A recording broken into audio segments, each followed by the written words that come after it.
Hoje, tomemos algum tempo para estudarmos juntos a Palavra de Deus. Quando olhamos para nós mesmos, espiritualmente somos anjos, que cometeram pecados no céu e foram lançados a esta terra. Quando olhamos para a história em Gênesis, Adão e Eva comeram da árvore do conhecimento do bem e do mal e foram expulsos do Éden. Na verdade, a sua história pode ser vista como uma parábola. Ela explica o processo da nossa expulsão do céu. O facto de termos cometido pecado no céu e de termos sido lançados a esta terra pode ser confirmado através das palavras em Isaías capítulo 14, Ezequiel capítulo 28, Apocalipse capítulo 12 e em numerosos outros versículos. Quando Deus apareceu em carne em frente à habitação de Abraão, Abraão reconheceu, recebeu e serviu-o. Além disso, há 2000 anos, pessoas como Pedro, João e Tiago reconheceram Jesus Cristo e receberam Deus, que veio à terra em carne e osso. A Bíblia profetiza que nos últimos dias, na época do Espírito Santo, Deus virá à terra mais uma vez em carne e osso, para conduzir a humanidade ao caminho da salvação.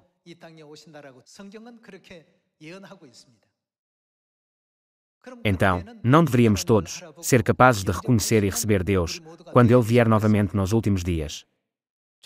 No tempo da Igreja primitiva, numerosas pessoas praticavam o judaísmo, sumos sacerdotes, fariseus, mestres da lei, e todos os judeus.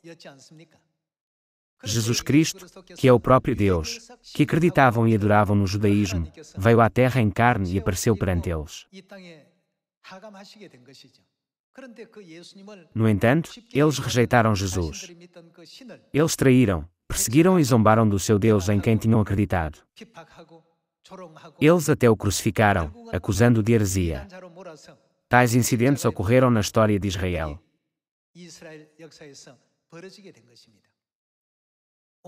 Acontece o mesmo nesta última época.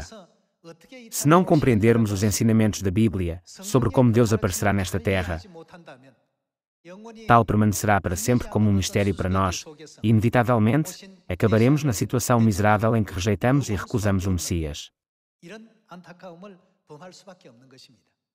É por isso que a Bíblia é o grande mistério. Se não pudermos resolver o mistério, não seremos capazes de reconhecer Jesus, mesmo que Ele esteja ao nosso lado. Tal como os discípulos não puderam reconhecer Jesus após a sua ressurreição, apesar de terem falado com Ele a caminho de Emaús, que ficava a 11 quilómetros de distância de Jerusalém. Portanto, nós devemos reconhecer Deus nesta época. É por isso que o profeta Oséias escreveu em Oséias capítulo 6, prossigamos em conhecer Deus. Como sabem bem, nos Estados Unidos, existe o famoso Empire State Building. O que pensariam se alguém dissesse que o Empire State Building formou-se a si próprio? Ele pode ser formado por si próprio. Nunca pode ser formado por si só, certo? No entanto, quando alguém diz que a Terra foi formada por si mesma, as pessoas não argumentam contra isso. É muito estranho. Algum de vocês viu a pessoa que construiu o Empire State Building? A maioria de vocês não. No entanto, o edifício existe. Pensem na Terra, no Sol, ou nas inúmeras estrelas do universo. Eles nunca podem ser formados por si próprios. Alguém os criou. No entanto, apenas o mundo é que não conhece aquele que os criou. Não é verdade? Não sabemos quem os fez, mas uma vez que existem, alguém deve tê-los criado. Ele criou a Terra para girar em torno do Sol e regressar ao ponto de partida 365 dias depois. Ele criou a Lua para girar em torno da Terra e fixou o seu período orbital em 29,5 dias.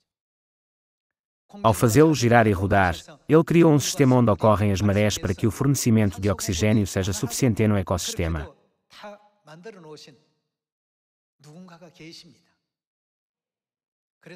O que diz a Bíblia sobre isto?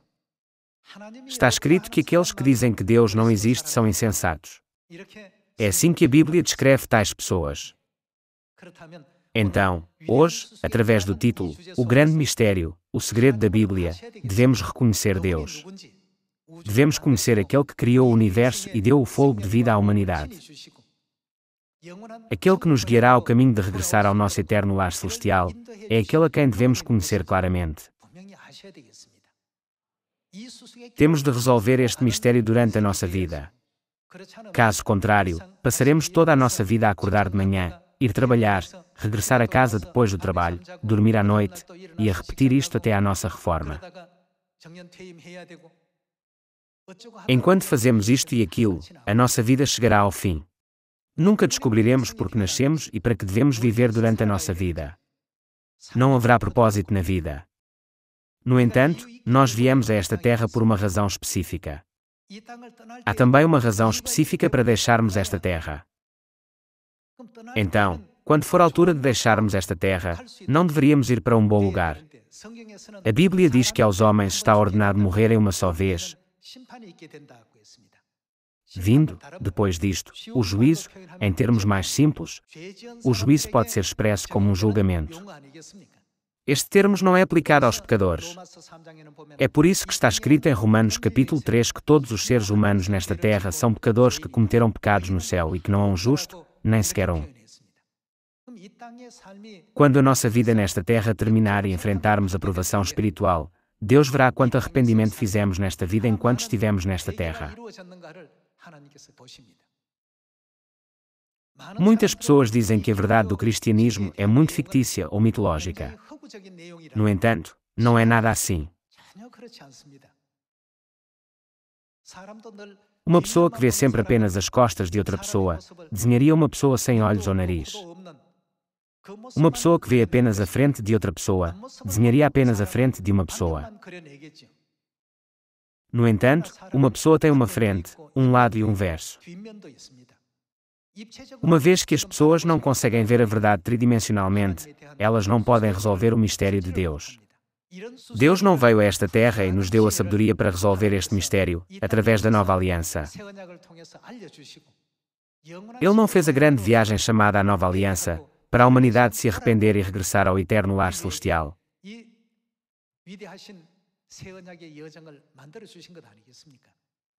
Relativamente a este assunto, vamos abrir juntos a palavra de Deus. Vejamos Apocalipse capítulo 22, versículo 18.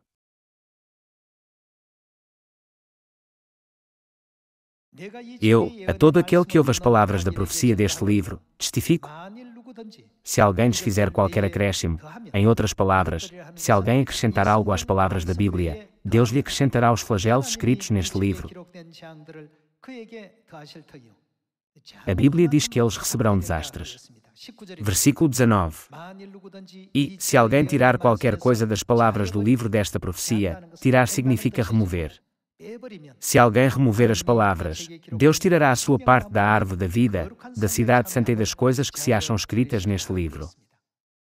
Isto significa que não poderão entrar na cidade santa, o glorioso lar celestial.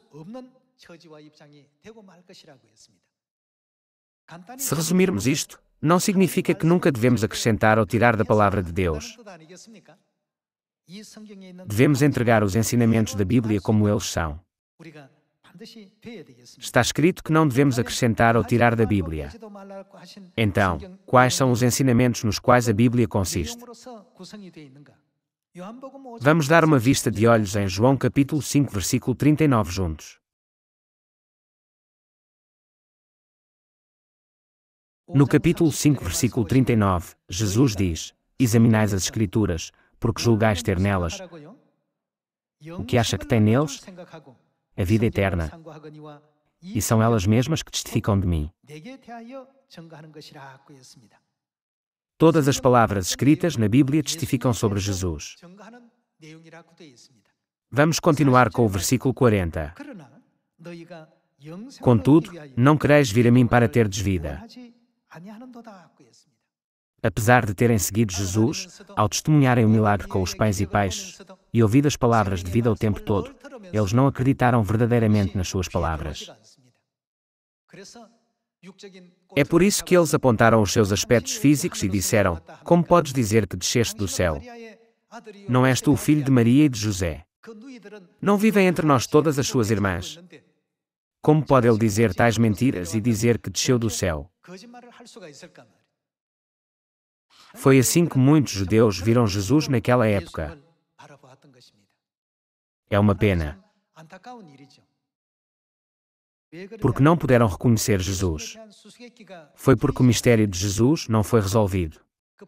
Eles não tinham a sabedoria para resolvê-lo.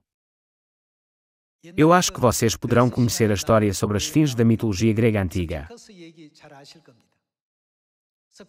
A esfinge colocou enigmas aos viajantes que queriam passar pela cidade de Tebas. Se resolvessem o enigma, poderiam passar. O que aconteceu quando eles não conseguiram resolver o enigma? Foram mortos antes mesmo de entrar na cidade. Temos de enfrentar a nossa realidade espiritual. A Bíblia é o enigma espiritual e o grande mistério. A Bíblia não é um clássico ou uma obra literária, mas um meio que nos permite ver o mundo espiritual invisível. Em relação a este mistério, Jesus explica em João capítulo 5, estas são as escrituras que testificam de mim. O livro de Salmos testifica sobre Jesus, e o livro de Gênesis também testifica sobre Jesus. Isto não é incrível? Hoje, em muitas pinturas, Jesus é representado de forma tão bela que qualquer um admiraria a sua aparência. No entanto, na Bíblia, Jesus não foi representado da mesma forma. Ele não foi bem recebido pelas pessoas. Ele foi rejeitado em todas as cidades, perseguido, por vezes cuspido e esmurrado na cara. As pessoas acusaram-no de heresia, dizendo: como podes tu, um mero homem, alegar ser Deus? Ele não era admirado pelas pessoas como a imagem de Jesus que vemos hoje. Deus não prometeu que viria a esta terra uma segunda vez nesta época que estamos a viver hoje. Vamos dar uma olhada em Hebreus capítulo 9, versículo 27 juntos.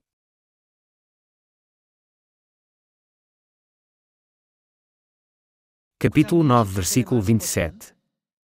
E, assim como aos homens está ordenado morrerem uma só vez, vindo, depois disto, o juízo, assim também Cristo, tendo-se oferecido uma vez para sempre para tirar os pecados de muitos, quantas vezes Cristo aparecerá?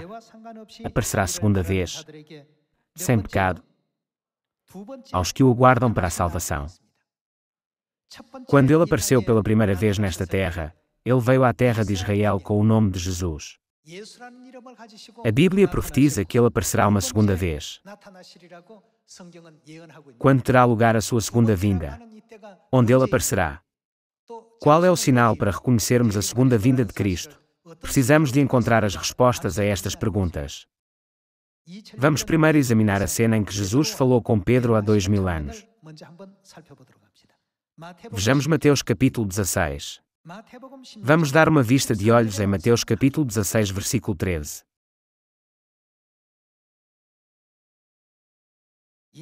Indo Jesus para os lados de Cesareia de Filipe, perguntou a seus discípulos: quem diz o povo ser o Filho do Homem?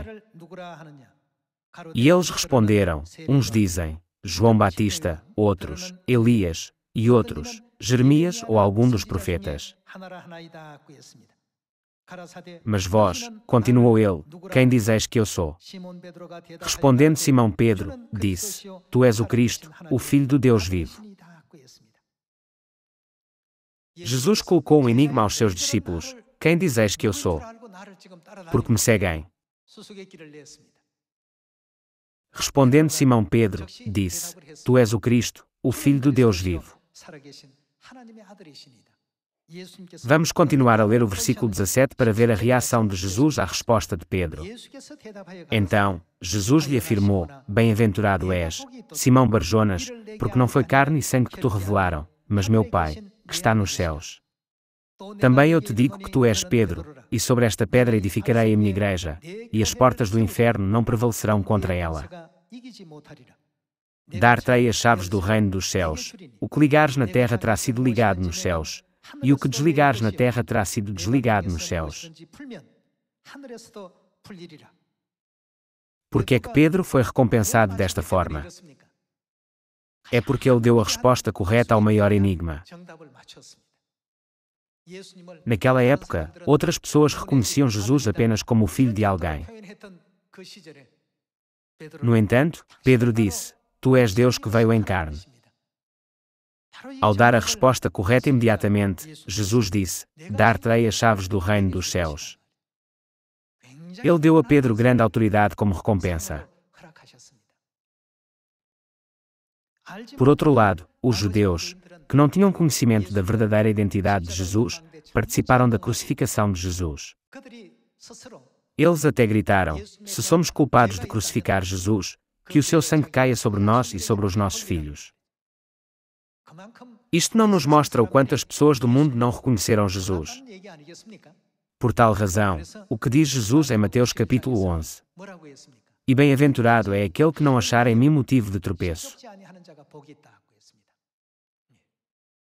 Uma vez que toda a humanidade na Terra não sabe como se arrepender dos seus pecados, cada um deles escolhe o seu próprio modo de vida. Deus teve compaixão por tal humanidade e vestiu a tenda da carne para ensinar à humanidade o caminho para regressar ao reino dos céus.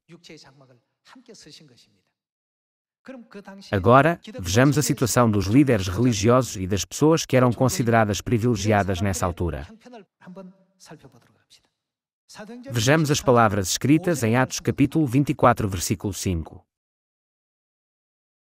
Porque, tendo nós verificado que este homem é uma peste e promove sedições entre os judeus esparsos por todo o mundo, sendo, quem é ele?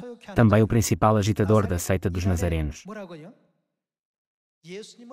Jesus é chamado de Jesus de Nazaré. Jesus cresceu em Nazaré e pregou muito o Evangelho na cidade de Nazaré. Uma vez que muitas pessoas na sociedade judaica da época tinham o nome de Jesus, a fim de distingui-lo especificamente, as pessoas chamavam-no de Jesus de Nazaré. No entanto, aqui neste versículo, eles descreveram Jesus como a seita dos nazarenos. Aqui, o sumo sacerdote, o advogado e os anciãos estão a acusar o apóstolo Paulo perante o governador, ao dizerem: porque acredita na religião que acredita em Jesus, deve ser punido sem dúvida.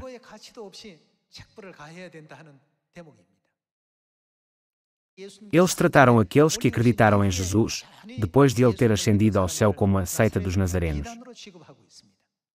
Era de facto uma porta estreita. Aqueles que reconheceram Jesus são aqueles que resolveram o grande mistério. Eles eram os apóstolos Pedro, Paulo e João. Não são estas pessoas as figuras mais admiradas por todo o cristianismo atualmente? Reconhecer Deus quando Ele vem a esta terra em carne e osso não é uma tarefa fácil. Então, para o que devemos olhar? Precisamos de prestar atenção às palavras em João capítulo 5, versículo 39, onde Jesus disse: Estas são as Escrituras que testificam de mim. Como é que Cristo é testificado na Bíblia? A fim de encontrar a resposta, vejamos as palavras escritas em Apocalipse capítulo 7, versículo 1. Depois disto, vi 4 anjos em pé nos 4 cantos da terra, conservando seguros os 4 ventos da terra, para que nenhum vento soprasse sobre a terra, nem sobre o mar, nem sobre a árvore alguma. Está escrito: depois disto, as estrelas do céu caíram pela terra, como a figueira, quando abalada por vento forte, deixa cair os seus figos verdes. A figueira simboliza tanto a nação de Israel como o povo de Israel, não é verdade? Profeticamente, o vento na Bíblia significa guerra. Portanto, de uma perspectiva espiritual, pode dizer-se que após a Segunda Guerra Mundial, os anjos estão atualmente a conter a guerra. No momento em que estes ventos forem libertados, terá lugar a grande batalha final do Armagedon, a última batalha pela humanidade. Vamos continuar com o versículo 2. Vi outro anjo que subia do nascente do sol, tendo o selo do Deus vivo. De onde vem o anjo? Está escrito, do Oriente. Portanto, o último ministério do Evangelho deve começar no país do Oriente, onde o sol nasce. Por favor, deem uma breve vista de olhos no mapa. A ilha de Patmos, onde o apóstolo João recebeu a revelação, fica mesmo ao lado da Turquia, não é verdade? Ao olharmos para o país mais oriental a partir daí, encontrarão a Coreia do Sul. Vamos voltar para Apocalipse capítulo 1, versículo 9.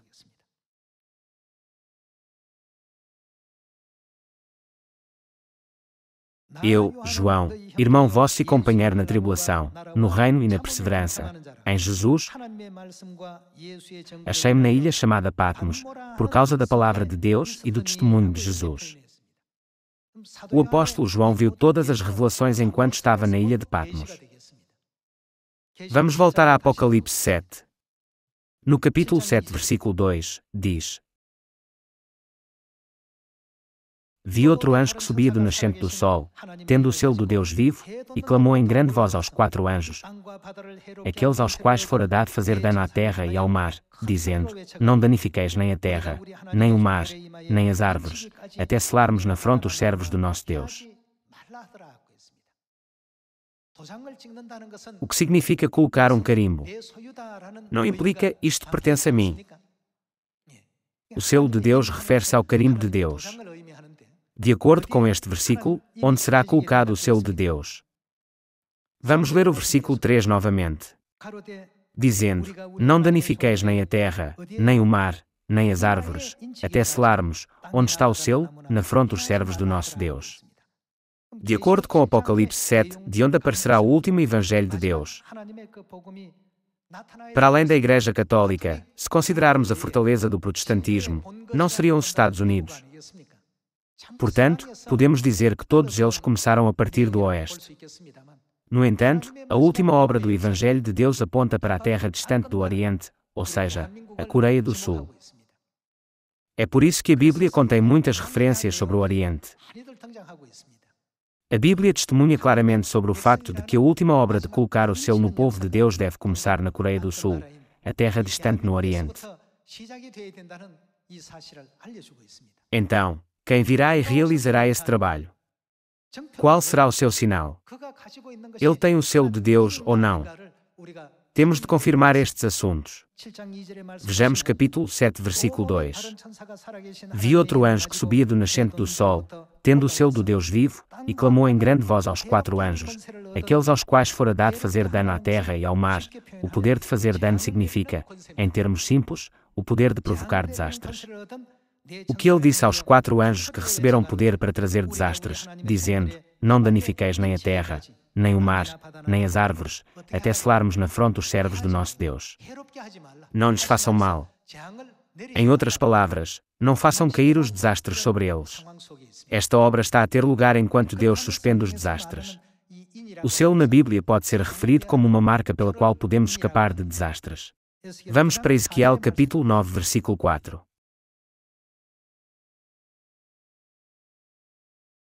E lhe disse: Passa pelo meio da cidade, pelo meio de Jerusalém, e, o que Deus ordenou, marca com um sinal a testa dos homens que suspiram e gemem por causa de todas as abominações que se cometem no meio dela.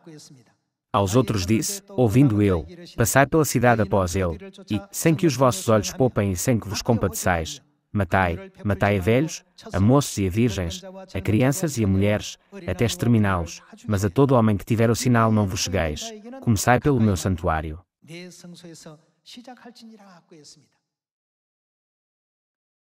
Em Apocalipse 7, está escrito como o selo na testa, e aqui neste versículo, está escrito como a marca na testa.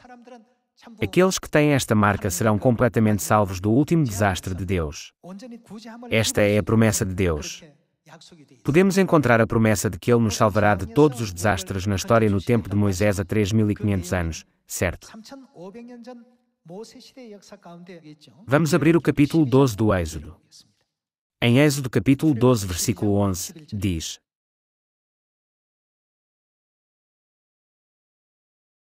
Desta maneira o comereis, lombos cingidos, sandálias nos pés e cajado na mão, comê-lo-eis à pressa.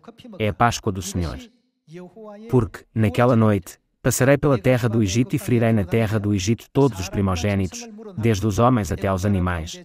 Executarei juízo sobre todos os deuses do Egito. Eu sou o Senhor. O sangue vos será por sinal nas casas em que estiverdes. Quando eu vir o sangue, passarei por vós, e não haverá entre vós praga destruidora, quando eu ferir a terra do Egito.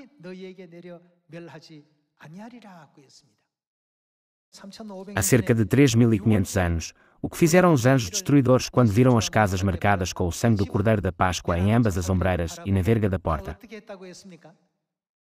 Todos passaram por cima das casas. Não é por isso que Deus nomeou o nome desta festa como a Páscoa, que significa que os desastres passam por cima.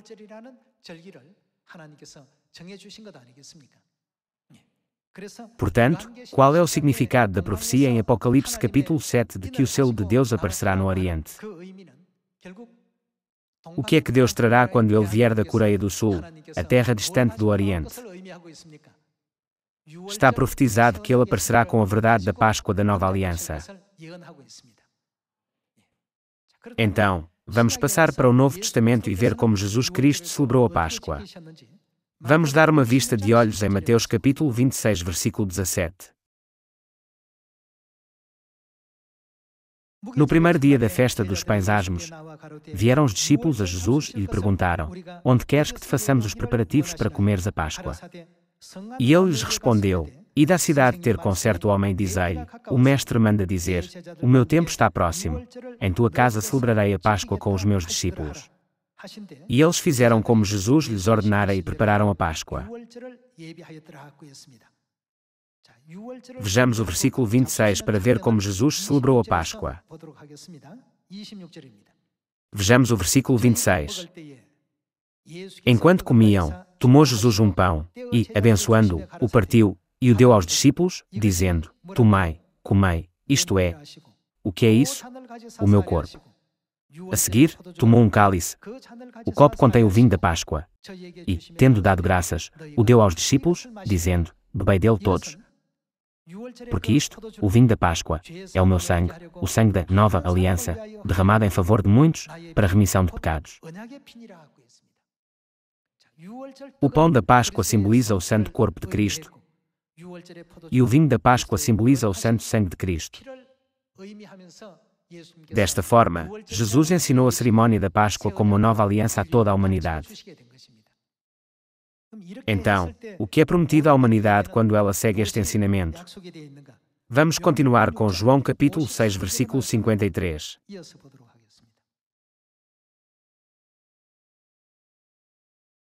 Respondeu-lhes Jesus: em verdade vos digo, se não comerdes a carne do Filho do Homem e não beberdes o seu sangue, em outras palavras, a menos que você coma a carne de Jesus e beba o sangue de Jesus, não tendes vida em vós mesmos.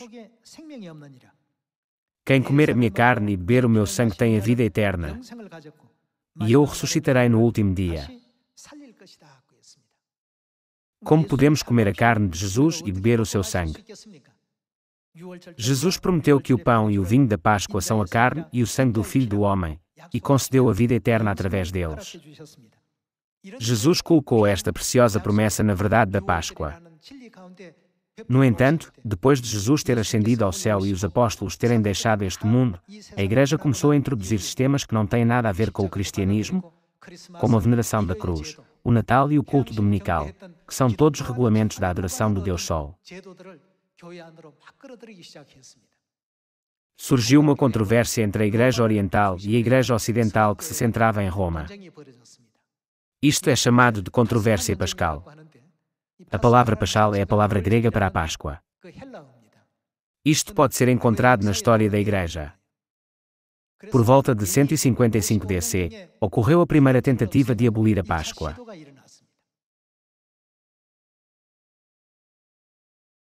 Em 197 DC, ocorreu uma segunda tentativa. Finalmente, em 325 DC, o imperador Constantino convocou as igrejas orientais e ocidentais para um concílio. Este conselho estabeleceu a regra para abolir a Páscoa e celebrá-la no dia da ressurreição no domingo. Pode o homem mudar arbitrariamente as leis de Deus? A Páscoa, o selo de Deus, tinha desaparecido completamente da terra. Portanto, a fim de pregar a Páscoa da nova aliança nesta terra, Cristo Ahnsahnghong estabeleceu a igreja oficial chamada Igreja de Deus em 1964. Desde então, a Páscoa, o selo de Deus, foi restaurada. É por isso que agora devemos compreender corretamente Cristo, que está profetizado para aparecer uma segunda vez, e desvendar o grande mistério. Sem resolver este mistério, nunca podemos esperar a salvação eterna ou o reino dos céus. Vamos dar uma vista de olhos em Isaías capítulo 25, versículo 6.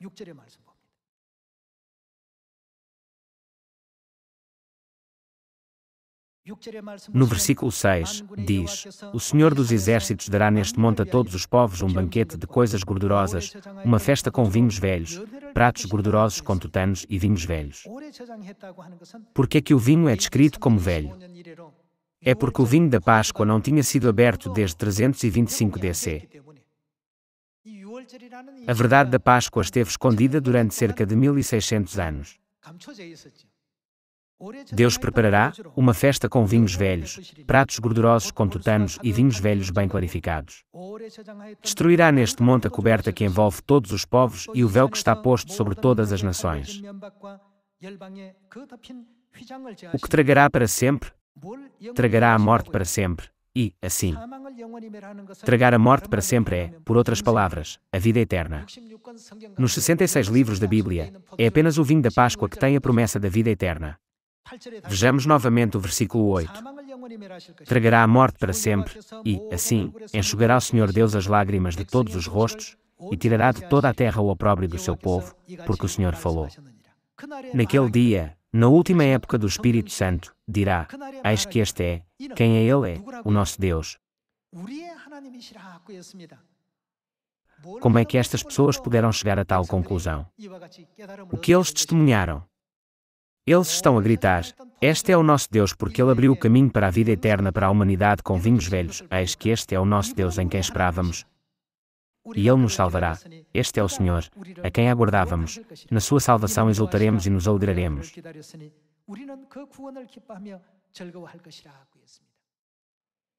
Hoje, existem inúmeras igrejas como a areia à beira-mar. Quando Deus vier a esta terra pela segunda vez, de onde Ele aparecerá com o seu selo? Está profetizado que Ele virá definitivamente à terra do Oriente, de onde o sol nasce. Não é por isso que está escrito que a luz do Evangelho brilharia do Oriente e chegaria ao Ocidente. Esta é a direção do Evangelho. O Evangelho não está a vir do mundo ocidental para o mundo oriental, mas sim, deve ser espalhado do mundo oriental para o mundo ocidental. Através disto, a humanidade deve resolver o maior mistério. Certamente este é o nosso Deus. Confiamos nele, e Ele salvou-nos. Regozijemo-nos e alegremo-nos na sua salvação. Todos nós devemos ser capazes de gritar assim. As pessoas que gritam desta forma em Isaías capítulo 25, versículo 9 são aquelas que resolveram o grande mistério. Quando Deus nos pergunta: Quem dizeis que eu sou? Não deveríamos todos ser como Pedro e dizer: Tu és o Cristo, o verdadeiro Deus que veio a esta terra em carne e osso. Com isto, gostaria de concluir o sermão. Muito obrigado.